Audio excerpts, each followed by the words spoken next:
Hello, magandang gabi po sa lahat.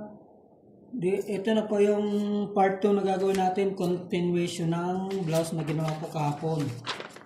Bali, ito rin yung design niya. Gagawin natin ngayon ay harap. Kasi yung ginawa natin kahapon ay likod. Ngayon ang gagawin natin ay ganito. 3 inches. The shoulder niya ay 15.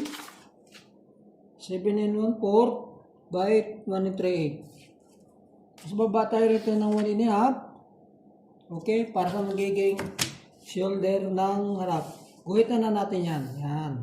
Okay? Tapos, ang armhole niya ay 17 cm, 17 plus 3, 21/4, 20 1/2. Ang figure niya ay 14 1/2. Haba niya ay 21 1/2. Okay, guhitan na natin. Ayan. Guhit. Guhit. Ayan. Armhole. Guhit. Okay. Ngayon, ang chest niya ay 13 1/2. Kasi ang ano niya ay back chest niya ay 14. 13 1/2 plus pakain, 3/8. Ang chest niya ay 34, 18 1/4. Plus 3/4 para ano kasi flat siya eh. 34 magiging 35. Okay?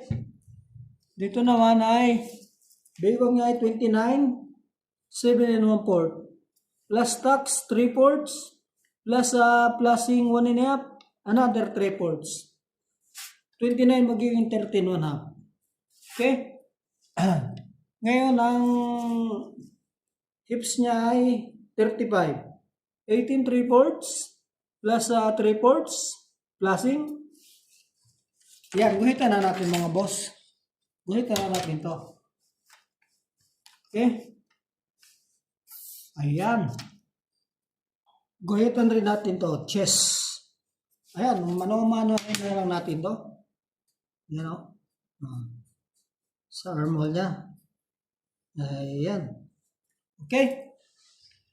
Tapos dito pala sa ano ay baba tayo ng 1 1/4. 1 1/4. Okay?